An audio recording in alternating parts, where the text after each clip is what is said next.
Well, here we are again. It's Friday, July 12, 2024, and you're here for the 37th Summer Fishtrap Gathering of Writers. Yes, that's right.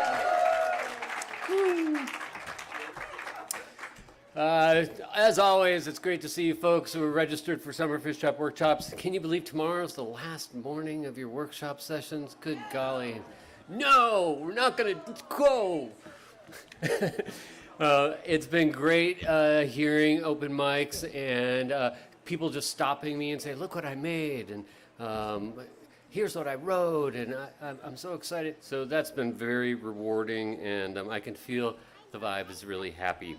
Also, I want to welcome all of you folks who came from the Wallowa County community and outside of it, who came up for this reading tonight. It's great to have you here. It's always great to have you here. And of course, all of you folks watching at fishtrap.org or on Fishtrap's YouTube channel. It's great to have you here too. Thanks for watching. Hey, there are a couple things for you folks in the crowd. We do have a silent auction going on today and tomorrow in that beautiful tent over there. There's some fun things to auction on. Take a look at it afterwards or tomorrow. It closes at 7:30 tomorrow, so all you sneaky people who go in and get your bid in at the last minute, 7:30 is when it happens. So I just learned that that's the technique. We also have our Fish Trapper raffles and many other things. So take a look. All of it goes to help us put on programs like this. Tomorrow you may hear the sound of aeroplanes. They're having a fly-in. So you might see some old airplanes coming in and going overhead. If you feel like it, go to the Joseph Airport and take a look at some of those flying contraptions. They're starting to fly over my house early in the morning, so we know that that's happening.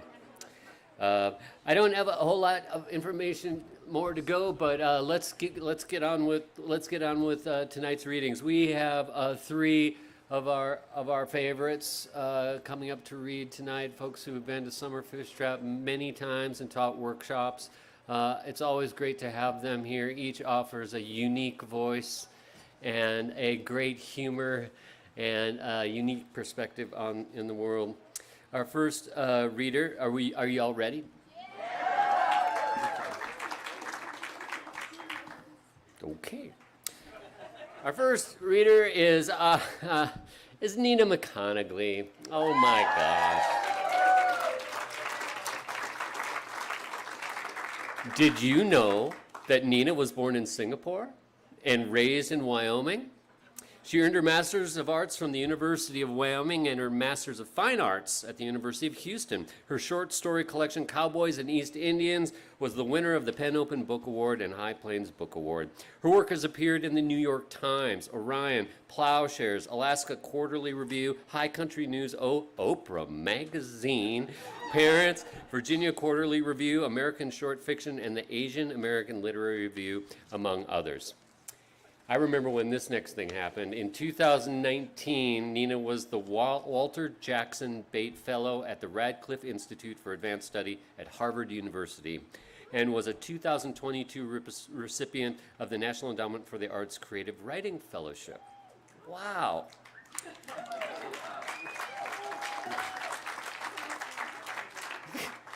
Dig this.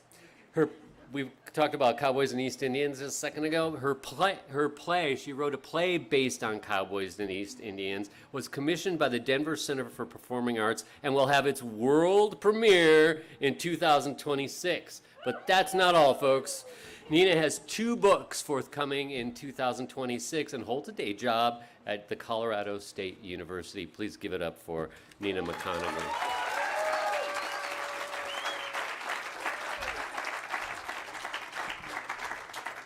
I'm just going to say that sounds more impressive than it is. What I'm really stressed about is my 2 toddlers are right there. So if they come up on stage, so sorry. I'm going to say that. I'm going to preface by saying that. So yes, I have 2 books coming out. I'm not reading from the novel because my editor just sent me back a lot of edits. And I'm feeling very tender about it because I'm like, why did you even buy this book? There's just so many things I need to fix. So I'm not going to read from that, but I thought I would read a little tiny excerpt, like a 6-minute excerpt from Cowboys and East Indians. It's the excerpt that the play is based on. So I thought I would read that. And then I have a column in High Country News, and I have an essay collection coming out at the University of Georgia next year, and I thought I'd read a really short essay from that, so you get a taste of my fiction, of my nonfiction. But I want to start really quickly by, wait, I need to start my clock. Hold on, I don't want to go over my time. I want to thank Tim and Laura to be able to read with you tonight is just such an honor. And I also just want to thank Shannon, Mike, Janice, Devin, and Jennifer for making Fishtrap just a magical place for our family and for me. A lot of places to teach are not very family friendly, and I feel like Fishtrap is a magical place in that it allows me to bring my whole family and for them to see the beauty of this place, which I really appreciate because that doesn't happen in many places I get asked to talk. I also want to give a shout out to my husband, Michael, who has taken care of our children so I can teach every morning. I really appreciate the fact that he has done that. And my in-laws, Al and Susan, who are here, who also are helping me. It takes a village to be able to be here to teach, so I really thank you all for that. Thank you. So I'm going to read a really short excerpt from a story that, again, the play is based on. It's called Pomp and Circumstances, and it's in my first book, Cowboys and East Indians. The Shirley Basin seemed to be a big stretch of nothing that fell between Casper and Laramie. There was no cell phone coverage and not many houses, except a few small ranches slipped between strips of cottonwood-lined creeks and the bases of rising hills. The basin at one time had been a forest, lush, tropical, a swamp. Now every summer and into fall, people combed the sagebrush and scrub for petrified wood for a small piece of Eden preserved.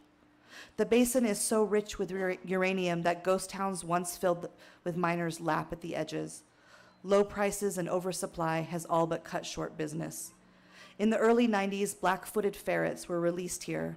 Once thought extinct, these little bandits thrive, feeding off prairie dogs and roaming the plains at night. Raja and Chitra Sen are heading across the basin to a graduation in Laramie. Their 8-year-old son, Hari, lies sleeping in the back seat. The graduation is for Raja's co-worker's son, Luke Larson. Richard Larson is proud of his son and has invited everyone in the office to attend the graduation. Raja is the only one going. One, because he's never been to an American graduation and thinks it will be good for Hari, and two, because he finds Richard Larson hard to say no to. For months, Richard Larson has insisted on calling him Senator. He has done this since he first saw Raja's name on a thin wooden nameplate on his desk, Raja Sen. Now all the other engineers in the office and even Bobby, the secretary, call Raja Senator. It is a nickname that sticks, that perseveres like a fossil. It is Chitra who states the obvious. Senator, didn't you tell them you're already a king? Raja says nothing. He is the only Indian in his office. Hari is his only Indian in his school. Chitra is one of 3 Indians in their house. They are one of maybe 6 Indian families in Casper. She perhaps has it the easiest. The drive is a little less than 2.5 hours, and they have been silent for most of it. Raja Sen thinks his wife has been rude to the Larsons, as she had not wanted to come to the graduation. He thinks she is being difficult when it comes to making American friends. Raja knows Chitra has been to the Larsons' house 3 times. One of those times they went together. It was a holiday party, an event from which they were instructed to bring a white elephant gift. Chitra had selected a soapstone elephant from a shelf in their house. On its flanks there was an inlay of garnet-colored stones. But at the party they realized they were not to bring elephants at all. They had gone home with a plastic reindeer. When you lifted its tail, small chocolates dropped out of its behind. Hari had screamed with pleasure. Chitra has told Raja she has been invited to the tea at the Larsons twice without him, with not just Richard Larson, but with his wife Nancy, a thin, tanned woman who has a knack for matching outfits. She has deep-set eyes and wears a great deal of eyeliner. Chitra also wears eyeliner. Chitra's eyes look sleepy, the kohl making her exotic. Nancy just looks startled. Both times the Larsons had her over, Raja was out of town, and Richard Larson had planned that. They actually drank coffee and not tea. And the second time, Nancy Larson had baked. She had made a stack of lemon bars so thickly sprinkled with powdered sugar that Chitra looked as if talcum powder covered her sari. Chitra has said little about the teas, except she does not want to go to the house again. If there is an office function, she would rather stay home. And Raja is sure Chitra has done something to offend them. At the Christmas party, Chitra, who was not used to wine, told outlandish stories of India. She told Richard and Nancy Larson that hijras had danced at their wedding, that they were good luck. Raja Sen saw Richard's face as she explained them to him, and Raja is sure at the last tea something must have been said, because Richard too has not mentioned Chitra. As they drive, Chitra thinks the snow fences look like abandoned snakeskins in the grass. They curve and bend and then stopped abruptly. These wooden skeletons hold more than the skin of winter snow. Along this stretch, some ranchers use the fences to create large drifts in the basin. It gives them a ready supply of water in the spring. It is still spring now, and the prairie is in a green-up. Magpies lunge along the roadside. The smell of sagebrush is sweet. Plodding red Hereford and black Angus populate patches of the plains. They are loose stock, as this is open range. Up in the hills and on Elk Mountain, which rises before them, snow still sits on the peaks. A bit like Nancy Larson's lemon bars, except underneath the peaks are rock and preserved things. Nancy Lemon's bars, due to high-altitude baking and dry air, only stay good for a day. When Chitra was first invited to the Larsons for tea, she was surprised to find Richard at home. The invitation had come from Nancy alone. They live in a modest ranch house on the east side of Casper. Without all the holiday decorations, the house is spare. The living room contains a cloud-like couch. The tables all have ornate legs like curving columns. There are prints on the walls of Indian warriors wearing headdresses. There are the heads of deer watching them.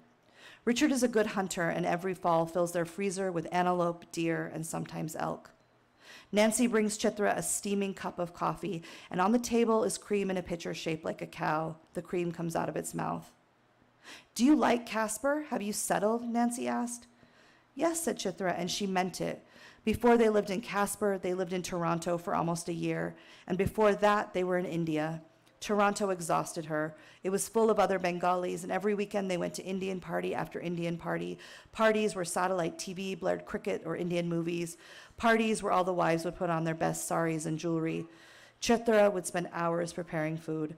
Parties where endless cups of tea were drunk, and the talk would be of India, of the best schools to send their children. And here in Casper, they know few other Indians, and in many ways it's a relief. She can wear jeans and cotton tops, and when they are invited to any function, she simply goes to the bakery of the grocery store and buys donuts by the dozen, cookies with frosting the color of God's. Richard Larson does not join them at first. He comes in after their coffee has been drunk, when Chitra is admiring Nancy's quilts, which she has spread across an stuffed pink chair in the living room. "So the senator is in Riverton. Hope he's not gambling away your fortune," Richard Larson laughs. Chitra does not know of the casino there, but she laughs along. Richard Larson takes a hard look at Chitra's sari. She had worn it because it felt polite, because she was going visiting. It is a simple one, blue rayon with a series of dancing birds on the border. "I like your costume, your dress," he says. "I like the one you wore to the Christmas party." She's not sure if Richard Larson is flirting or stating a fact. She had worn one of her wedding saris to the Christmas party. It was purple silk, ornate with heavy gold work. It had been stiffly packed for months, and so starched she felt she couldn't walk properly. "Thank you." There was a quiet at the kitchen table. It was just past lunchtime. A clock in the kitchen ticked a little beat. "These fabrics are very pretty," Chitra said. She pointed to the calicos and patterns of the quilt. Yes, Nancy has an eye for color. And then Richard Larson asks her for something she could never tell Raja. He asks if he can try on a sari. By the time they hit Medicine Bow, Hari is awake and asking to stop. They bypass the Virginian motel, which means nothing to them, and they go to a small gas station. The inside smells of smoke. They buy sweet coffee and chocolate and then get on the road again. Raja takes in the wind turbines outside Medicine Bow. The town is almost completely bordered of them, and driving into the place, they look like cartwheeling crosses marking some sort of sacred space. He thinks he's clever to think this, and begins to tell Chitra, but then instead tells Hari, "Do you see those crosses? Hari scans out the window of the Honda and says blankly, "They are wind turbines." His class has been learning about green energy at school. Turbines are the newest point of contention in Wyoming. Some said coal bed methane brings up salty water, and the wind turbines ruin the view, so many flocking to Wyoming crave. "They look like crosses, no?" Chinthra squints out the window. She sees a pump jack. And that fellow, he looks like he's bowing to Allah. Prayers abound on the prairie for them. They continue their drive. The pump jack pulls up more oil. When Richard Larson asks if he can wear a sari, Nancy Larson leaves the room with a handful of quilts in her arms like a shield. "You want to see a sari?" Chitra's not sure what to make of his request. Richard Larson laughs nervously. I'd like to try one on, if that's okay." He has lost the bluster she has seen in the office. He looks at his cowboy boots, which are ostrich and stippled like a pimpled face. "You mean Nancy wants to try one on?" Chitra is still confused and wondering if this is a kind of trick. She wonders if this has something to do with Raja at work. Richard Larson is embarrassed, but then he gains back the same bravado she has heard when he calls her house looking for the senator. "It's like those people you talked about in India at the Christmas party." Chitra thinks back to the holiday party. She remembers the white elephant drinking glasses of wine the color of rosewater, but she doesn't catch his drift. And then she remembers her talk about hijras and how she found them happy while Raja found them a nuisance. "Chitra, I'm going to show you something." She follows him into the basement past a pool table and more deer watching them in a solemn line, and he takes her into a room with wood-paneled walls. The floor is concrete, and in the room are several large safes, or what Chitra thinks are safes. "This is where I keep my guns," he said, pointing to a safe. "Kids, I told the senator if he takes up hunting, he needs to get something like this. You don't want Harry there getting into guns." There is a narrow door with a lone padlock on it in the room, and Richard Larson takes a ring of keys from his pocket and opens the room. It's a small room, meant at one time as a kind of pantry. Inside is a kind of little vanity with an oval mirror. A bench is tucked neatly in the middle. On the surface of the table is a wide array of makeup, compacts, eyeshadows that look like an artist's palette, brushes of all sizes, lipstick lined up like bullets. There is a full-length mirror next to the vanity, and it is also oval and swivels on its wooden base. I'm going to skip forward. But the one thing that delights her the most is a metal bookcase. Lined up are mannequin heads, all in a row. On each of the heads sits a blonde wig in various hairstyles, a straight bob, a curly bob, long Rapunzel hair, and a cut with layers framing the face. The mannequins line up and they look like deer heads they passed on the way into the room, watching and taking it all in. Chitra does not say anything because she is genuinely unsure of what to say. This is a condition she felt a lot in Toronto, but since being in Wyoming, she has lost this to some degree. She appreciates not having anyone while Hari asks why he's losing his Bengali, why she now cooked burgers, and didn't she know that Japanese cars were the way to go. Richard Larson walks back into the room with the safes and turns the dial of one, and Chitra half expects he's going to show her his guns as if they were similar to the display of makeup. But when Richard Larson opens the heavy door of his gun safe, it is like he's opened a closet. Inside are a rack of dresses, and they are beautiful. They are the kind of dresses she has seen on TV, the kind of dresses as a little girl in India she thought American women wore. Her biggest disappointment since arriving in Wyoming is seeing how sloppy women are. In the grocery store, she marvels at the loose sweatpants and stained winter coats most women wear.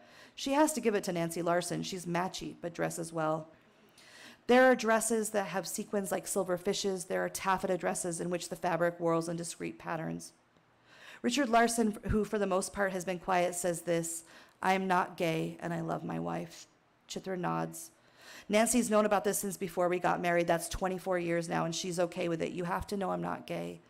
I just like to put these things on. It's not like your country. People don't consider it lucky."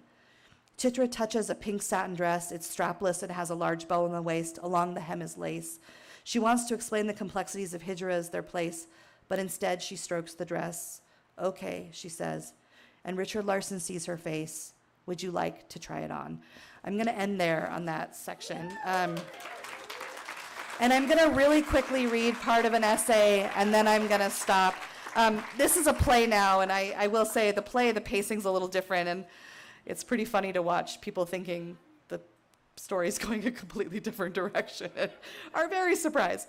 So I'm going to read this short essay. It's called Say Rabbit. And this is for my girls, my two, which I don't even see them, so they must have been feral and have been taken away. "Cantaloupe," she says solemnly. Oh, sorry, no, wait. Sorry. Ooh. "Cantaloupe. My daughter points across the prairie at the buff-colored animals in the sagebrush and sedges. Antelope, I correct her. Cantaloupe, she says solemnly. And technically, we're both wrong. They're pronghorns, speed goats, as my husband calls them. It's late summer, and the spindly baby pronghorns gaze next to their mother. They are learning the land, and I imagine they too are being corrected. Our dog, a spaniel mix, every so often peels forward at top speed, chasing after the jackrabbit that's almost as big as he is. The flash of the rabbit's white rump and his futile chase makes my daughter shout with glee. I call him back, leashing him and telling him to stop harassing the wildlife. Both rabbits and antelope cross the prairie with ease, their movements meteoric across the land. Since I was a little girl, on the first day of every month, the first words out of my mouth have been, rabbit, rabbit. It's a bit of folk wisdom my uncle taught me for luck. There are variations of it. Some people say white rabbits, others say hare, hare should be the last words before you go to sleep. As a teenager, I taped a piece of paper by my waterbed that said, say rabbit. And now, on the last day of the month, I make my Facebook status, rabbit, rabbit, before I go to bed, since my phone is usually the first thing I look at in the morning. But the first words out of my mouth have changed since I had children. Go back to sleep. Mama's here. You're safe. There are no monsters. All soothing words imploring sleep. I look out the window at the moon and the constellations glowing in the sky, and I hold my children, rocking them. Sometimes I tell them stories. Peter Rabbit, the Three Little Pigs, Goldilocks, and the Bears. Stories about trickster animals maneuvering through the world, relying on their wits and a little grace. I tell my children that animals are lucky, that some people carry a rabbit's foot to keep them safe. A few years ago, I drew an antelope tag. People say hunting in Wyoming is about luck, that it depends on the tag you draw, the terrain, the weather on opening day. When I was a teenager growing up in Casper, Wyoming, archery replaced girls' PE for a quarter in middle school, and in 9th grade, hunter safety was taught. I was not an athlete. Skinny and uncoordinated, I was relieved to get out of the scooter soccer and dodgeball. I had never held a weapon, and for weeks, in a dank underground gym, I knocked arrows and learned what was my dominant eye. Later, we shot pellet guns, then cleared the range, picking up discarded pellets. I turned my targets in for grades, and I learned about conservation, wild identification, and outdoor safety. I told my Indian mother about hypothermia. She already hated the cold and kept our house at a tropical temperature to counter the winds of the high plains. When it came time to learn how to field dress an animal, we studied charts. And because it wasn't hunting season, but then a ranch girl brought in a stillborn lamb. And years later, I can still see us, a group of teenage girls around that lamb, looking at its insides, cutting its skin with a knife, inspecting connective tissue, and removing organs. I had not held a hunting knife or a gun since school, but a few years ago, I decided to try to grow or hunt as much of my own food as possible. I've always had a small garden, but at 7,200 feet, the growing season is short, and I could not live off my kale and straggly tomatoes. So I went for an antelope tag, which was easier to draw than an elk or a deer. I didn't own a gun, and a family friend, an experienced hunter, lent me one and helped me get ready for my first hunt. For several weekends, I went to a rifle range so I could practice. The sound of the gun startled me, and I worked to steady my aim. It was August, just before the 15th anniversary of 9/11, and a few weeks before opening day. Next to me were a group of men shooting at a paper target. The silhouette of a man, clearly foreign. The target looked like the uncle who taught me to say, rabbit, rabbit. I felt my skin. A few days after opening day, dressed in orange, we headed across the Shirley Basin near Medicine Bow, Wyoming. It was a long day, and we started in the dark late in the morning. I caught my first glimpse of an antelope. I don't mind the sagey taste of their meat, and I love a good backstrap. I sighted a small buck and prepared to pull the trigger, but just as I did so, the two of us made eye contact, and I could not kill him. I used to tell people that I felt like my family were pioneers, a new kind. We traveled to Wyoming with suitcases like trunks in a wagon, unsure of a new land. But over time, I began to see the word pioneer differently. It feels heavier. It reminds me of those paper targets of silhouettes. It's not the full picture. It's problematic. Pioneers weren't the first to settle the West. There were plenty of indigenous communities already thriving. So now it's the journeys of animals I'm drawn to pronghorn and antelopes and rabbit. Antelope habitat is slowly being cut up. When a fence crosses a migration route, the animals are effectively stopped. Their movements are impeded by roads, by developments, by us. Antelope have delicate leg bones, and it's not in their nature to jump. It's in their nature to run. Rabbits, however, don't migrate. They use the same land year-round, making one place work in all kinds of condition. The Lunar New Year began in January. 2023 was the year of the rabbit. My zodiac sign is the rabbit, and when I was 16, my first job was at a Chinese restaurant. I spent a year setting freshly wiped tables with paper placemats that explain the Chinese zodiac. People born in the year of the rabbit are said to be articulate and affectionate, but shy, peace-seeking throughout our lives. At 16, I didn't want a peaceful life. I wanted passion and noise. I wanted out of Wyoming. There are no monsters, I tell my daughters, even though there are fences, even though there are men shooting at shadows. In the silence of the dark, still living in Wyoming, I hold my daughters close, stroke their little legs, and whisper to them that they are safe. The dog twitches his foot in dreams at the end of the bed. Long after they are asleep, I repeat again, sorry, I don't know why I'm emotional. I repeat again, rabbit, rabbit. It's not the first day of the month, but I say it anyway. I will do anything to better their chances in life. I will do anything to help them run, and if need be, jump. Thank you.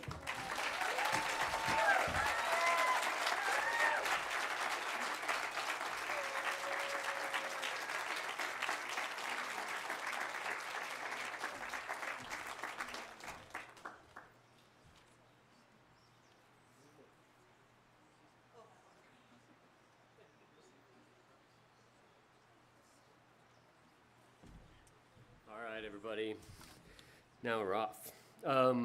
Hey, I want to tell you about a little something.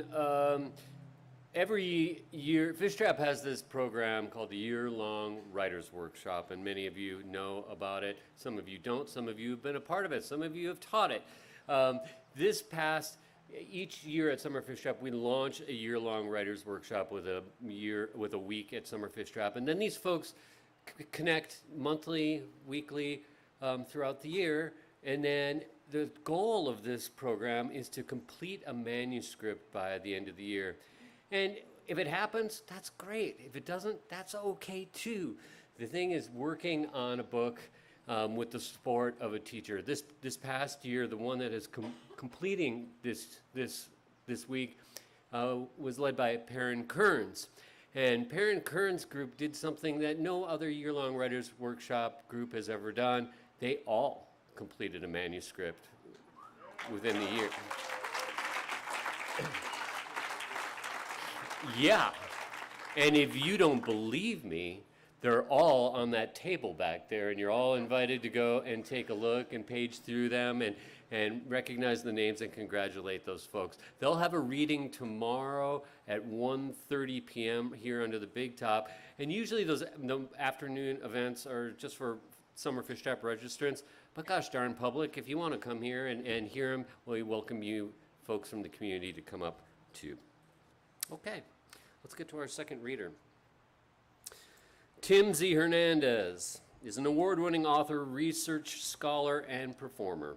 His work includes poetry, fiction, nonfiction, and screenplays, and he is the recipient of the American Book Award, the Colorado Book Award, and the International Latino Book Award. His work has been featured in the Los Angeles Times, New York Times, C-SPAN, NPR's All Things Considered, and other publications. In 2011, he was named one of 16 new American poets by the Poetry Society of America, and most recently, he was recognized for his research on locating the victims of the 1948 plane wreck at Los Gatos Canyon, the incident made famous by Woody Guthrie's song of the same name. You won't have a name when you ride that big airplane, and all they will call you will be deportees. But here's the thing, Tim found their names in his book, All They Will Call You.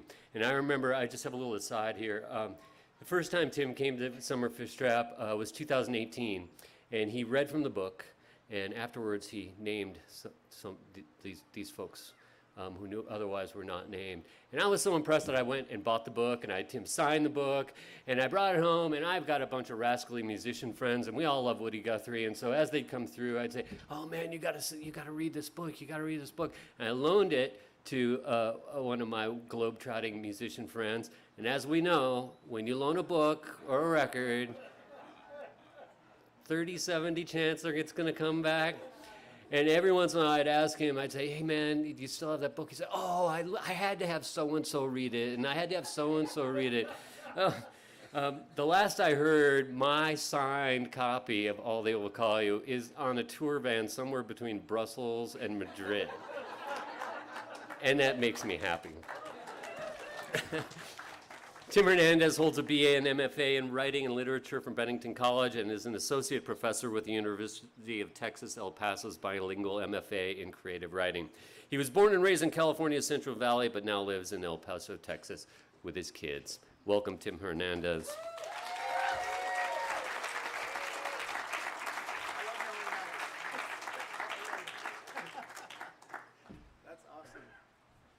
That's awesome. There should be like a campaign where that book, see how far we can send it out into the world in the hands of musicians, which could be a scary thing.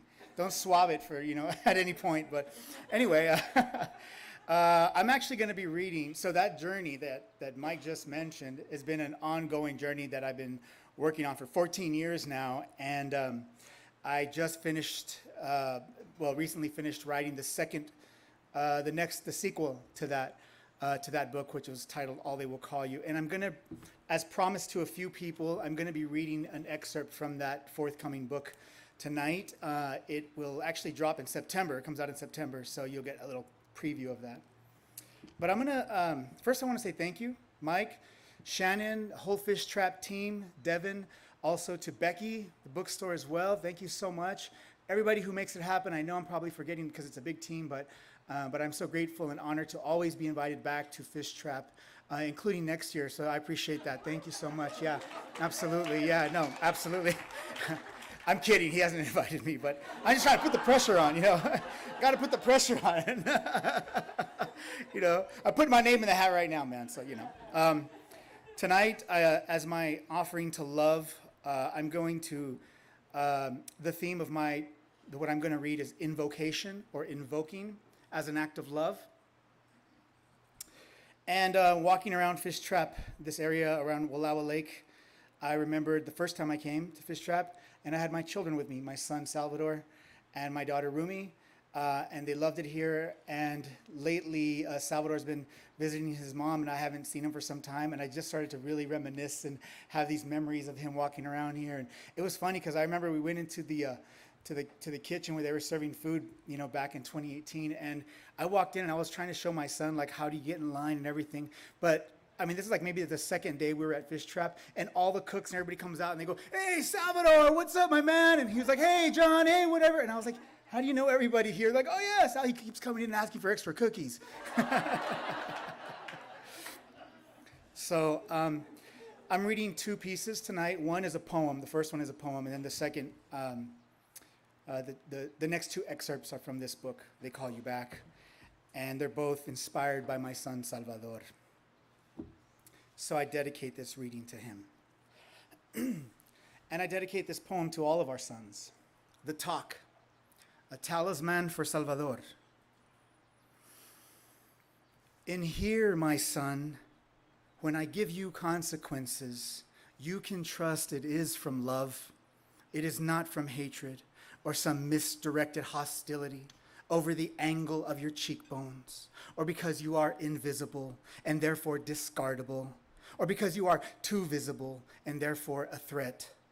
Each time I ask you to pick up after yourself, and I take you by the hand and pull you to the shower, each time I say to you, this is how you properly sweep a floor, this is how you properly fold your clothes, this is how you properly make a bed, and this is why you say goodnight, and why you kiss the cheek for friends and the mouth for love.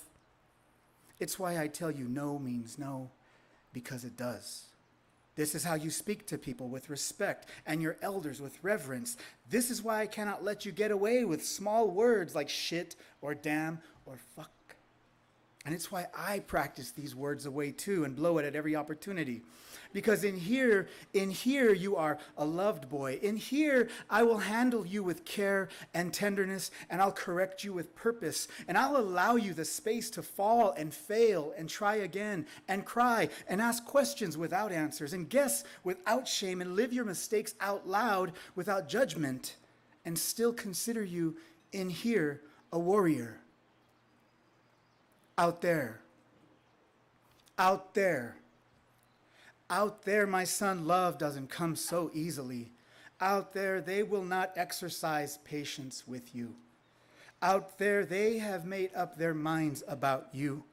Out there, they have seen 100,000 boys who look just like you, sound just like you, move like you, laugh like you, flex like you, smile like you, and they know exactly what to do with boys like you. They may have even once been you, but were never taught their own value, or didn't have a safe place like in here to turn to when a threat appeared. Out there, small words like shit or damn or fuck will get you posted at the fence during recess, will get you a busted lip at a gas pump, will get you chased or cornered, will get you before a judge, and they'll say, consider yourself lucky, boy.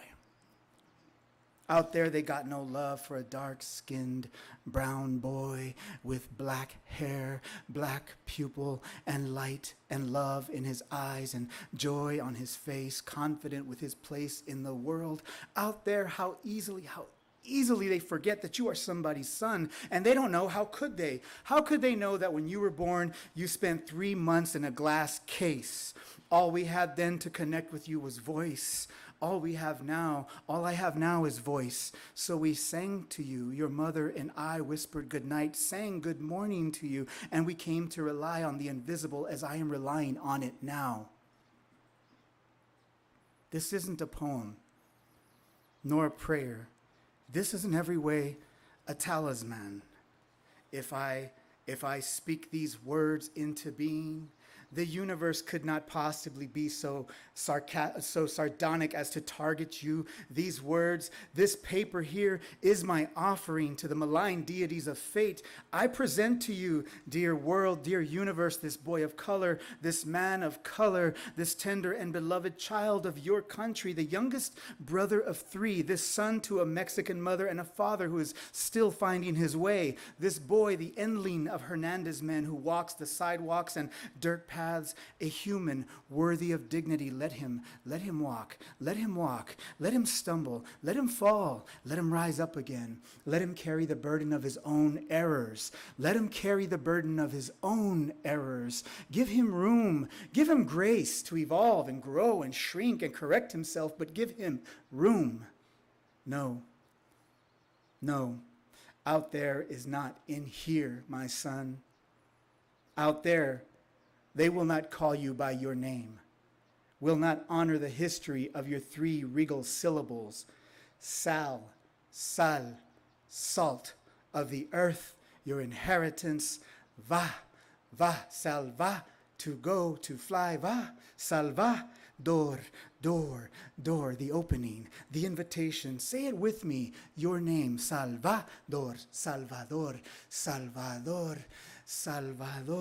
Will they know that it means Savior? Will you know?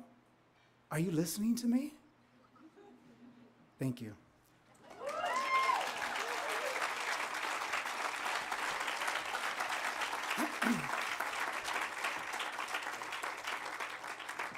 Thank you so much. Now I'm going to read these 2 pretty brief excerpts here, actually. They won't take too long.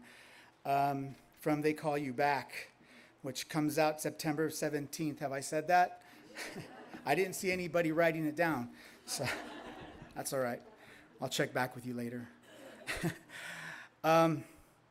First, let me just give you a little context to this, actually. So yes, in 2010, I began a journey of looking for the 28 Mexicans who were killed in this plane crash in 1948. They were being deported. They were at the end of their work visas and were being deported to Mexico. The plane crash killed everybody aboard, including the 4 American crew members, pilot, co-pilot, stewardess, and an immigration officer. And they all the newspapers across the country all printed their names and sent the remains of their bodies back home to their families. As far as from California is where the accident happened. So as far as Rochester, New York, that's where they sent all the remains home of those passengers, of the crew. But the Mexican passengers, they were just pushed into a mass unmarked grave in California, where they remained anonymous and nameless for 70 years. And as Mike pointed out, Woody Guthrie wrote a song about it, in which he attempts to restore the dignity of the passengers by assigning them fake names. He doesn't know their names, but he's really big on names. And so he writes in this song, he says, "Goodbye to my Juan, goodbye Rosalita, adios mis amigos, Jesus y Maria. You won't have a name when you ride the big airplane. All they will call you will be deportee."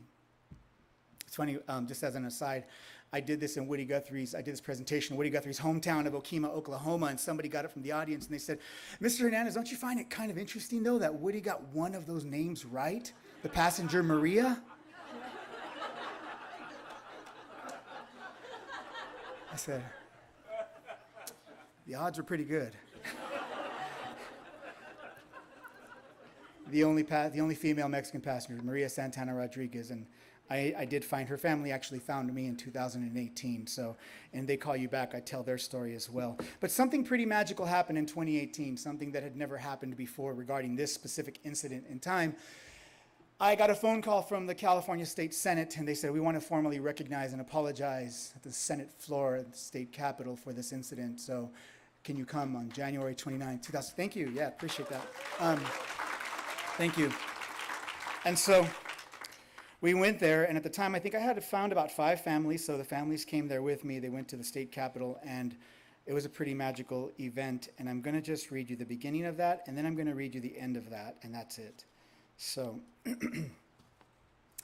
something also pretty incredible happened in that. So I'm backstage, or I'm back in the wings, or the other room on the side of the Senate floor area, and we're back there, and Senator Manning, who contacted me, is there, and Senator Ben Wessel from San Diego, I believe, he's there too, and the Latino Legislative Caucus, and the room's filled, and reporters are asking questions of the family and everything, and it's really busy, and they're about to lead us into the room, and suddenly Senator Manning comes up to me, and he says, "Hey, I didn't tell you this, but we invited Joan Baez."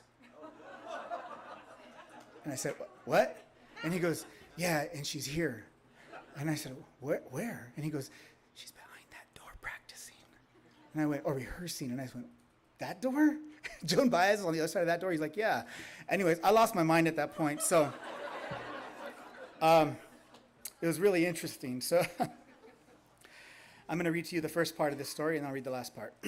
In the weeks following the event at the state capitol, I tried describing in words what took place, but my attempts are flimsy. Maybe it requires more distance, I tell myself. What occurred was so surreal that I'm wary of my own version of events. In the following months, I discover various media reports that attempt to convey the details of that day and what took place on the Senate floor. In reference to my search, some will write, "It's his life's work." And it's this line that bothers me. I find it somewhat offensive, and I can't let it go. Sure, reporters are only human after all, but the stories we write have the potential to outlast us all. So permit me to correct this here and now. To call it my work is inaccurate.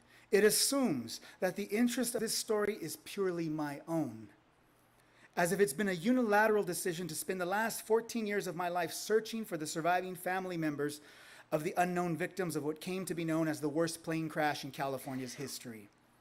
But this is just a fragment of the truth. Let me set the record straight. I assure you, in every way, this search has come from both sides of the astral plane. There is, in fact, the other side, their side, the victims themselves who have the greatest investment in my search. It's they who have been lost to their families for 7 decades. It's they who are still the source of immense grief in the hearts of those who love them, many who still live and walk among us. It is their families who stand to benefit from this search.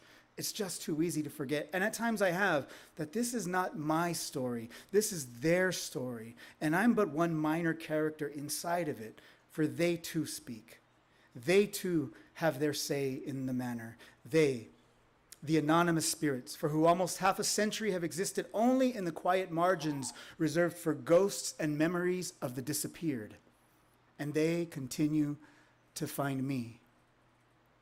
In dreams and in the flesh they come. And in the very alive eyes and the faces of their descendants, their brothers and sisters, their grandchildren, even their great-grandchildren, in whom you can see them still breathing. And they come to me in the objects that they carried, in the ephemera through which they have communicated clues directly to me, have whispered in my ears secrets they were too modest to share with even their own family. Evidence of their journey and what took place in the months and days leading up to that fateful morning on January 28th, 1948. In some cases, I'm telling you, I can hear their voices clearly.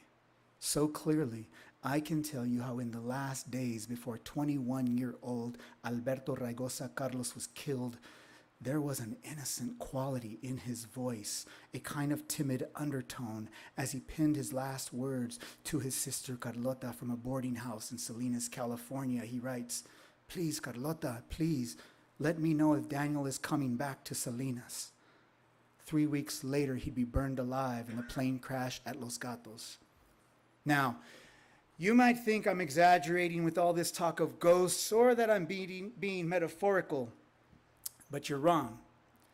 I'm telling you, they come to me. At all hours, at any given moment, they come. But what exactly they are communicating and why are the questions that I have pondered for more than a decade now. What is it that I have not yet grasped? And what dark corners have I dared not probe? Whose silences have I not yet recorded? To record and to remember, in Spanish, recordar, share a root word, recordis, to pass back through the heart. So permit me to pass back through one more time. In this, my 14th year of an exhaustive search, the only thing clear is that this story is not finished with me. They are not finished with me. They have more to teach me, to teach us. And they will not stop until every last one of them has had their say. They will not let us go. They call you back. Thank you.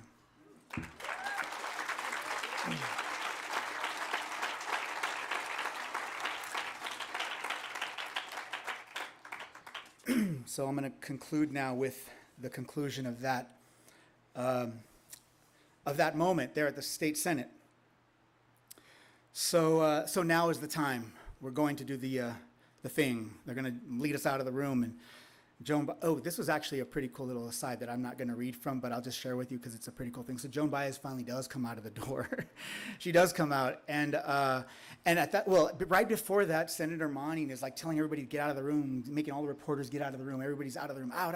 Everybody gets out, and it's like him, maybe one other senator, and like me with the 4 families, and then that's it. And they close the doors, and then Joan Baez comes out into the room. She hugs everybody.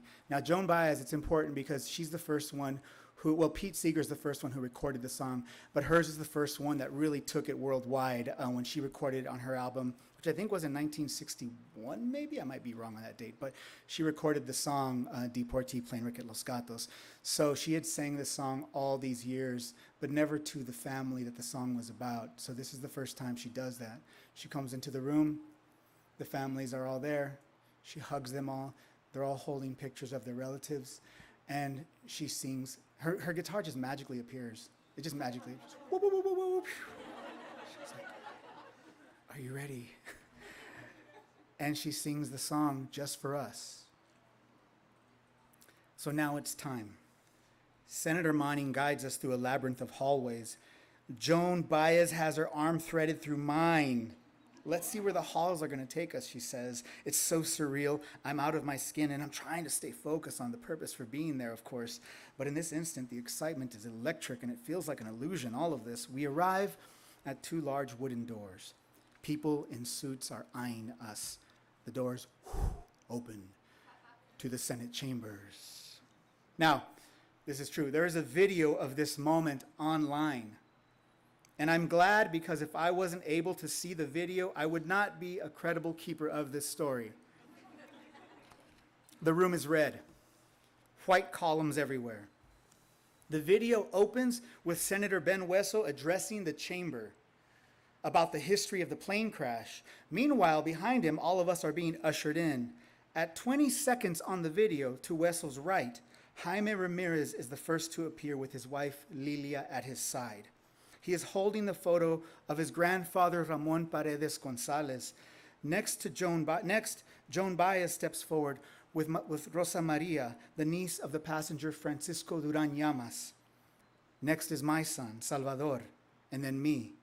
The rest of our group is ushered in to the right side of the screen. And then my mother and father, of course they're gonna come. They're like, Joan Baez, shoot, I'm going. No, my mom and dad are there. And they magically appear next to me. As Senator Hueso continues to address the chamber, Salvador, my son, who's only 9 at the time, stands in front of me. I place my hand on his shoulder, and I reach for my daughter, Rumi, and I can't find her, but she's somewhere at the opposite end of the room. And now we listen as Senator Hueso explains the events of January 28, 1948. He says, "The government made no effort to release their identity. They made no effort to communicate the tragic event to their families. They made no effort to relocate the remains of these victims to their native country. To add insult to injury, they were buried in Fresno's Holy Cross Cemetery, listed with only numbers 1 through 28, each number followed by 2 handwritten words, Mexican National.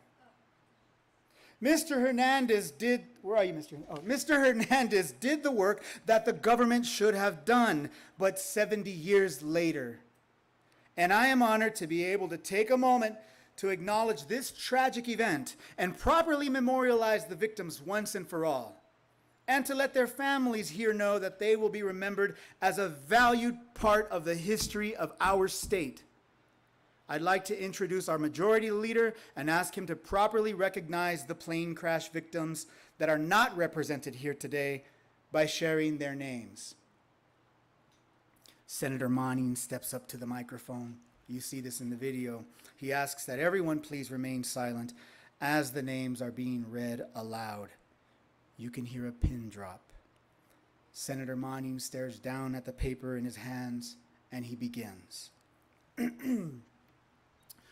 Miguel Negrete Alvarez, Tomás Aviña de Gracia, Santiago Garcia Elizondo.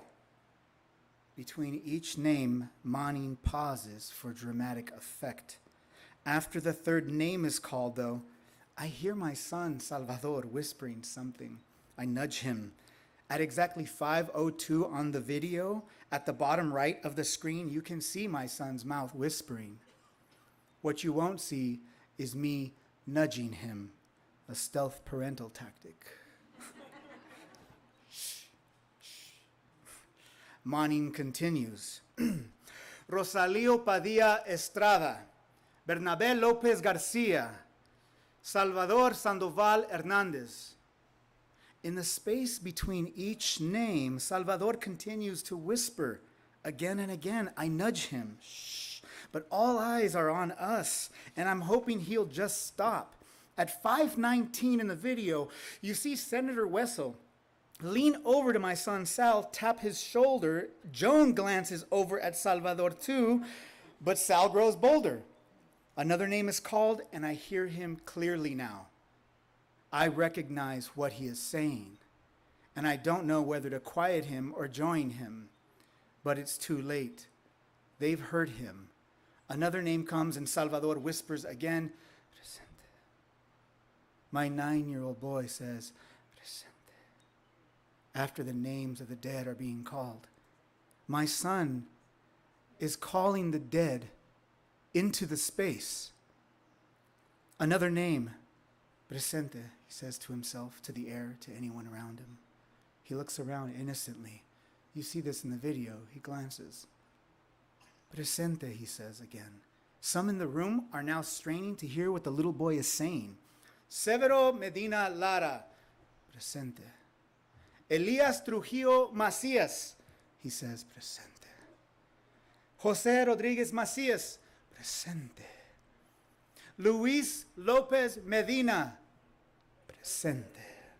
At this point in the video, Salvador says, I'm going to raise my voice now. At this point, he just makes a decision. And now you can hear my son very clearly. Presente, he says. But what you cannot see at this point is that the politicians in the room are beginning to stand. Presente, Sal says, encouraged by this. Presente, we all say, following Sal's lead. Another name is called out. Presente, we all say. It builds. Manuel Calderón Merino, presente. Luis Cuevas Miranda, presente. Martín Razo Navarro, presente. Ignacio Pérez Navarro, presente. Román Ochoa, presente. Apolonio Plasencia Ramírez, everyone, presente. Alberto Raigosa Carlos, presente. The entire Senate floor is now standing up. Presente, they are joining us. The room fills with our collective voices. Presente, we say together. With each name, I begin to envision the faces that go with it. Presente, they say, and I picture Celio Sanchez Valdivia's eyes in that moment, the little boy who lost his big brother. Presente, everybody says. I see Casimira Lopez's face, the young woman who lost her fiancé, Luis. Presente, everyone says. I glance over at Ofelia Trevino. She's there with her mother. They both lost their uncle Tomas. Presente, everyone says. Jaime and Lilia Ramirez have tears in their eyes, and they hold up a photo of their uncle Guadalupe and their grandfather Ramon. Presente, everyone shouts out loud. Lisa and Rosa Maria, they hold their uncle Francisco's photo up proudly. Presente, the room shouts again. And now I think of all the families in Mexico who I consider my family now.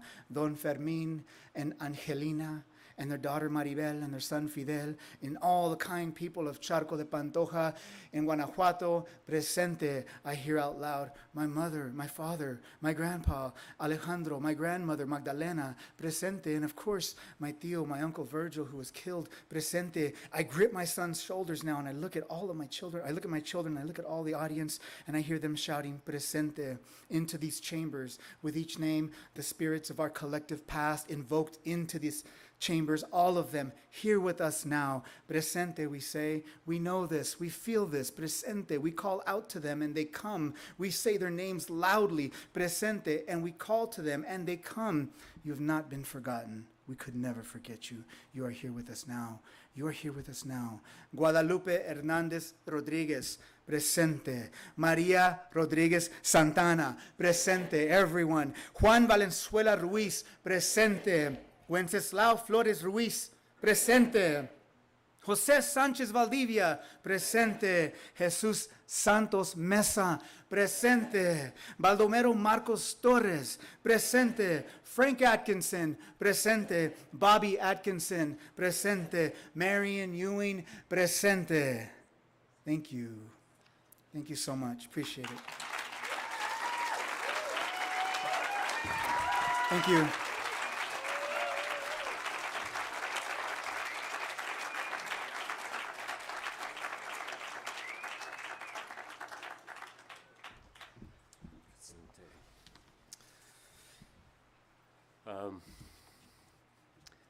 Thank you, Tim.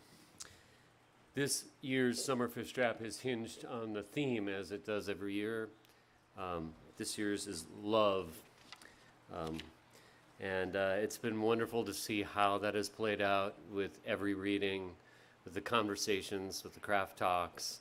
And many of you can go back afterwards, the evening readings, these featured readings, you will be able to watch on Fishtrap's website. So if you want to share these with your friends and family, you can send the links to them later on.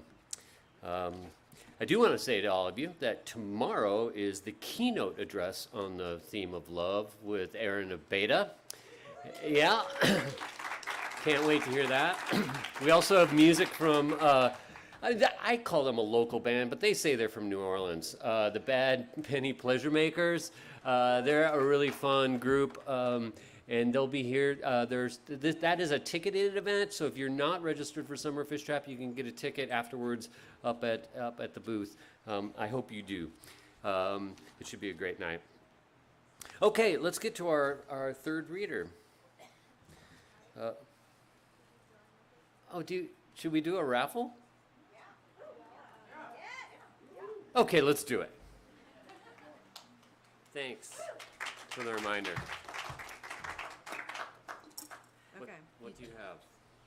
Oh, this is the last big prize before the biggest prize, which is the registration to next year. And this one has Fishtrap swag plus a little wild carrot swag plus a little arrowhead swag.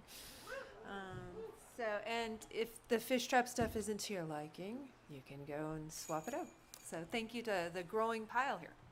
So this is for people who are fish trappers, and those are folks who help support Fishtrap every month with a little bit of money, as little as $5 a month. It really helps keep the lights on for us.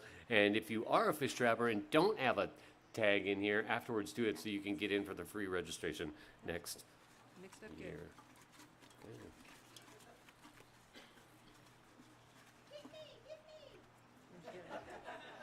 Oh, Rena Priest. Wow, Rena. Is she here? Is Rena here?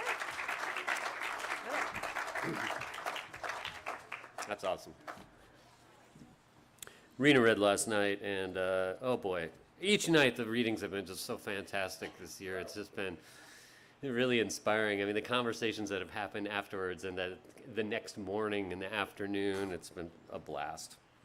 Tonight is no different. I'm going to introduce our final reader here for the evening, Laura Pritchett, a familiar face and friend. Yeah. Excuse me. Laura Pritchett is the author of 7 novels, known for championing the complex and contemporary West and giving voice to the working class. Her books have been garnered the Penn USA Award, the Milkweed National Fiction Prize, the Willa, the High Plains Book Award, and others. She's also the author of 2 nonfiction books, 1 play, and was editor of 3 environmental-based anthologies. Laura directs the MFA in Nature Writing at Western Colorado University, and when not writing or teaching, she's generally found exploring the mountains in her home state of Colorado. Excuse me. Welcome, Laura Pritchett.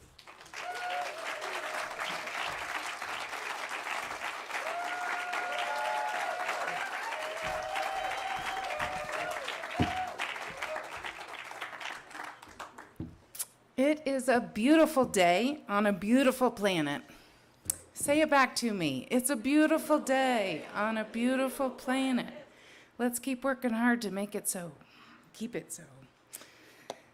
Such a pleasure to be here. Such an honor. I love Fishtrap. That's my love theme. I love Fishtrap, and been coming for a while, and always so honored to be here.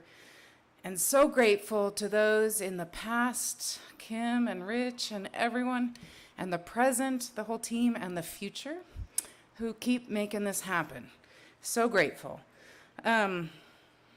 So I had this amazing thing happen to me this year. I had 2 novels come out. And thank you. That makes me sound really prolific, but I'm not. It's just the timing of things in publishing industry and COVID and paper delays and all sorts of things I can't, usually it's a 5-year gap between my books. So anyway, 2 came out this year, and I'm going to read a tiny bit from both, mostly from the 3 Keys, which comes out in 4 days. Thank you. I'm so excited. And they take pre-orders here. You could get Tim and my book here. Pre-order. They're actually going to have them on Monday. So if you could just hang around and get one on Monday. But 2 very different presses and 2 very different books. Playing with Wildfire is from Torrey House, a small and mighty nonprofit giving voice to the West. And 3 Keys, an upmarket beach read from Penguin Random House, and that team has been amazing too. So one thing they have in common, though, is that love for Mama Earth and social and environmental issues are underlying theme, I hope. I hope you find that and love it. And normally when I read from novels, I want to read the first chapter because I want to get people addicted, and you got to read to see what happens. But this evening is too special, and so for my very first reading, I'm going to read something I never do, which is from the beginning of the book. And that's partially because you're going to recognize one of these characters if you know him, Mr. Aaron Abeyta. shows up in this novel as, fictitiously. And he and I became friends in 1993 in undergrad, thereby making him my longest writing buddy. And he helped with both books. He's thanked in both acknowledgments. And I just had to share, of course I had to share this little bit with him, about him. So the premise of this book, just really quickly, is that there's a woman breaking into people's homes as she travels across the West. And she has 3 keys to homes that she knows will be unoccupied and she won't be seen. She's a very polite criminal, though, and she cleans it up and makes the places better before she moves on. But she keeps increasing trouble. She's middle-aged. She's trying to have a second coming of age story, and making sure her life has purpose in the final turn. And she gets into a lot of trouble. But somewhere along the way, after she leaves her first key and is heading to her second key, first key is in Colorado, second key is in Arizona, third key is in New Zealand. She stops here. The next morning, after splurging for a room in an old mom and pop hotel on the side of the road, she drove south towards Taos, a historic town she'd always wanted to see. She chomped on an apple with her driving hand, finger combed her hair with the other, and sang 80s songs as loudly as she could. Randomly, when she had service, she asked her phone, "Where does the Rio Grande Rift start?" Taking the time to do this was something explorers would do, to simply allow the space for curiosity. Deep canyons had to start somewhere, after all, and she knew the Rio Grande Gorge started with a rift, but where did that rift begin? Somehow, seeing the beginning of a tectonic chasm felt important. Perhaps it would give her insight into her own shifting, her own fault line. Google Maps led her across a flat landscape dusted with snow that ended in a desolate dirt parking area with an expansive view of the Rio Grande River winding its way across flatland. The area had one old car parked in it, which felt like a beacon. She pulled up next to it, got out, bundled up, and started walking alongside a slow-moving river, which was beautifully caught in the in-between stages of freezing over, a dark stream of running water in the middle, ice on both edges. And there it was. Up ahead, the land started to sink, or rather, small cliffs started to rise along the river. It depended on how you wanted to look at it. Either the land was sinking or the cliffs rising, but either way, this is the very beginning of what would become one of the world's most famous and deep canyons downstream. And I'm gonna skip a little bit. She considered turning back, but she had Lady, who's a dog she kidnapped from a bad guy. And she could also see 3 figures in the distance, and the presence of other people made her feel at ease. As they neared, she nodded a hello, as did they, and they were about to pass one another when she cleared her throat. "Hey, do you know what that is?" She pointed across the river to several tall columns made of stacked stones. A teen with a shock of black hair with dyed blonde edges spoke up. "Old remnants of a monahera from the late 1800s. The man who said that was broad-shouldered and wore a thick flannel shirt. Provided shelter for those watching sheep, also a directional marker, a cairn of sorts. Also, maybe humans just need a landmark, a place to feel safe, or to land, no?" "Interesting," she said, and she meant it. "And this is exactly where the gorge starts? This is the rift that turns into the deep canyon?" All 3 nodded, and she said, "That's way cool," and they nodded again. Then the woman spoke. "Can you imagine those early explorers encountering a huge gorge like that? They had to cross it somehow, and this is the spot. This is known as the De Vargas Crossing. Of course, they were relying on people already here who knew such things." She had graying black hair pulled into a cascading ponytail. De Vargas was an explorer, and like everyone, he needed a way to cross the chasm. I think we forget how hard it must have been getting across these landscapes. And then I'm going to skip ahead a little bit more. The man was staring at Lady, who was trotting around everyone's legs, occasionally whacking them with a stick she clasped in her mouth. Then the man tilted his head towards the bright blue sky. "It's one of the last warm days we'll have for a while," he said. "Here comes the winter of discontent. People are always more trouble in the winter. My life is about to get more complicated." The kid laughed. "He'd know," he said to Amelie. "He's the mayor of this town." Amelie wished the man would stop looking at Lady, either because he might recognize her or might ask questions about the injuries, and now he was reaching down to pet Lady's head. She tried to distract him with a question. What does that involve, being a mayor, I mean? The man snorted. It's unpaid volunteer work which mainly consists of doing miserable things such as dealing with wastewater.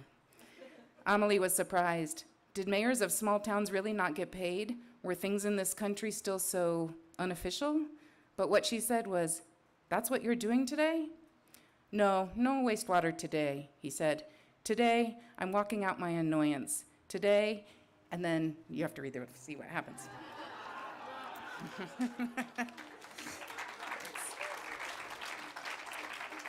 So that's Aaron, and he did take us to the beginning of the rift, and it's a beautiful spot. This next bit kind of gets to the meat of the book, the heart of the book, the beating heart of the book, I think, which is Amelie is coming to understand her white privilege and the fact that there's so much she's taken for granted, and she's not a bad soul, but she just doesn't know what she doesn't know, and this book is her book of discovery. And I dedicate this next part to you, Stephanie. I just wanted to read this part. On Thanksgiving, right as the red sun crested earth and the soft light spread, Amelie pushed up to the flapping-eyed Dart. Dart is a tiny little trailer she's broken into. Sitting alone in the landscape of snow that looked like a white and undulating sea. Ahoy, matey, she murmured, but her voice was serious and sad. Today she would not be a playful one. Today would be the hardest day of her life, physically at least, the birth of Powell, her son, being the only other one that might come close. As she suspected, there was no sign of anyone, but when she lugged in 2 boxes of canned goods and left them on the counter with a note, "For whoever needs these, peace," she saw the money she'd left was gone, and a character she's run into is running from the law. So she's trying to check on him. She locked the door as she left. She had to keep going, and fast, too. She only had so many hours of daylight and a big plan, and it was cold, though the sun was now warming the planet to a reasonable temperature. She drove away from Dart down a rutted road that was no longer a road, and a path on which she had walked with a bloody head. She cut fence twice, illegal, she knew, and it conjured up the memory of cutting the fence off the tree back in Colorado. She drove until the road was too rough.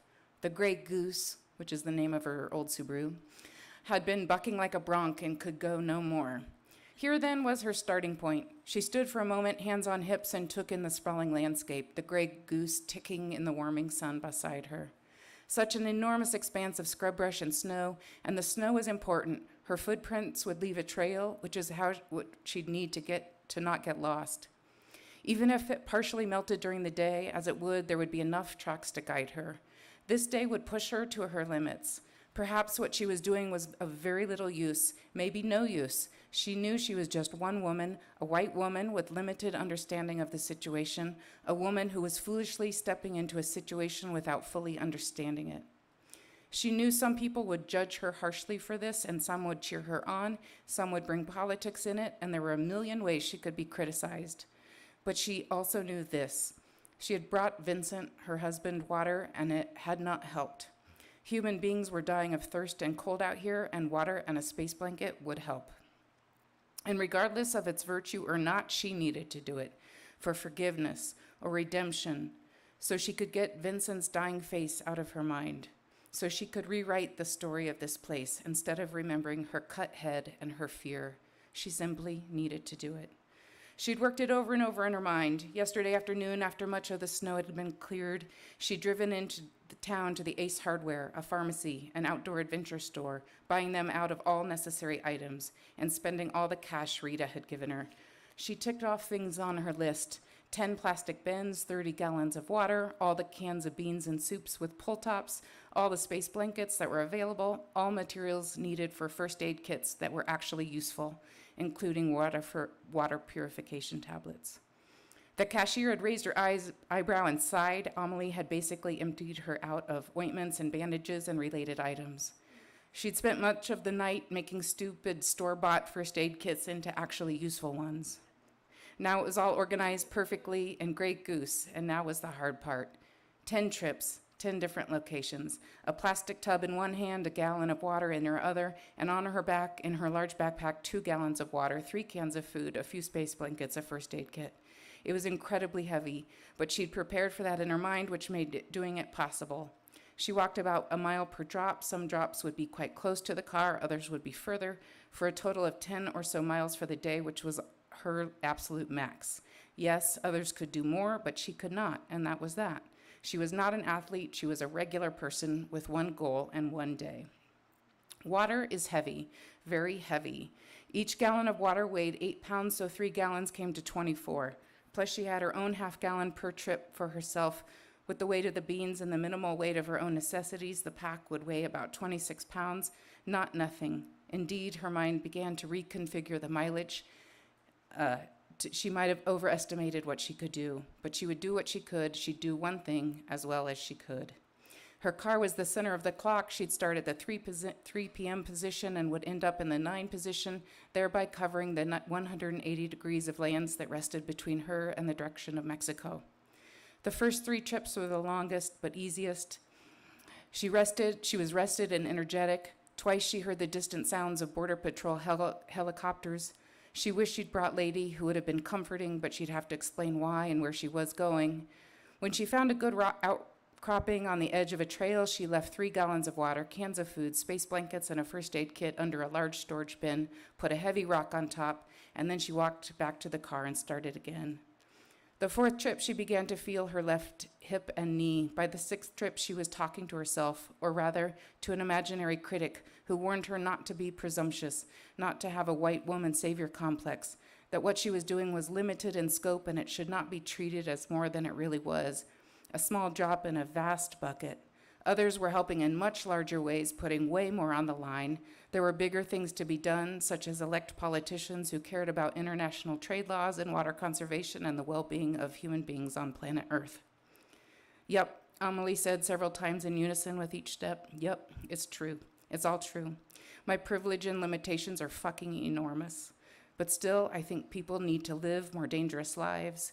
Dangerous in terms of trying to do real good. Let me do this, even if it's just for me, even if it's selfish. Because sometimes doing something is better than doing nothing. Let me leave water here where it might actually be useful.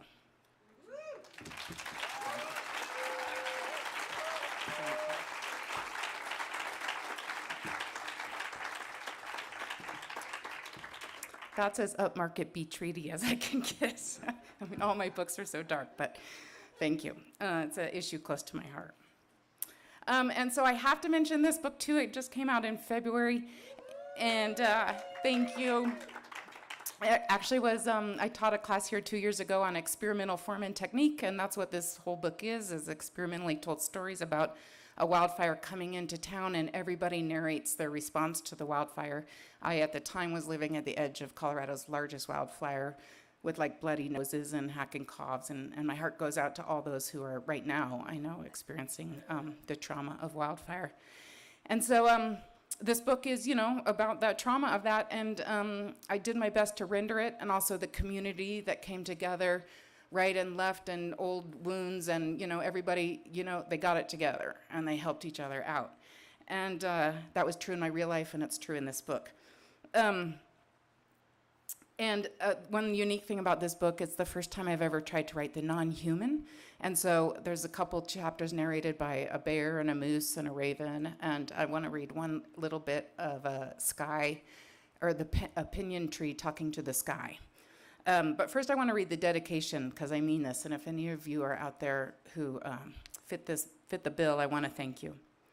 This book is dedicated to all those who have seen the sun go red and the sky darken, to experts who extended a helping hand, whether tired-eyed at a desk or covered in soot, to those in the public eye and those unseen and unsung, to the general populace who fed, coordinated, and sheltered animals and people, to those in the future who will do the same, to those who have died by wildfire, including from illness, from toxic air, to bear and moose and deer and our flying companions, to kids raising funds with lemonade stands, to our sky holding billowing smoke, and to our planet laboring to heal. So that's my dedication. And there's this one little short chapter. There's lots of very short chapters, and this is called Pinion. The pinion tree was tired already, though young. Pinions are always tired. They were born tired. She wasn't sure why this was, but she was sometimes asked the sky about it. These things happen, the sky said on this particular occasion. I don't know. I feel quite young most days, younger than you felt even when you were an inch tall and new and soft and green, even when you were 3 feet tall and planted here by Kay's daughter to attract the birds. Even then you felt old. All you pinions just look so tired, even you youngsters. Well, you look tired today, Sky, the pinion said.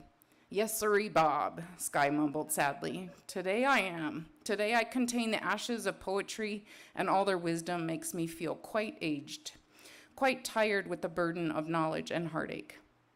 You'll read me one, then? Sky hesitated. I guess so, although I get weary of all these humans assuming they are the only ones who tell stories worth hearing. The whale songs, for instance. Now, those are some stories I wish I could share with you. But okay, we'll patiently listen to them. I see a wisp of flying paper right here. Okay, here we go. Let's read some words that someone so carefully put together, and let's see what these humans have to say.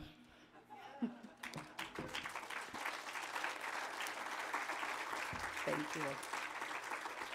Thank you for sharing your words with all of us. We are so honored to teach here, and we're so honored to be in community with everyone. Thank you.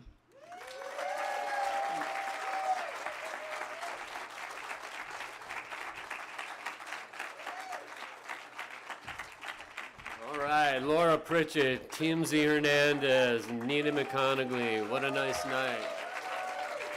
And now you get a chance to meet them up at the book loft inside the lodge.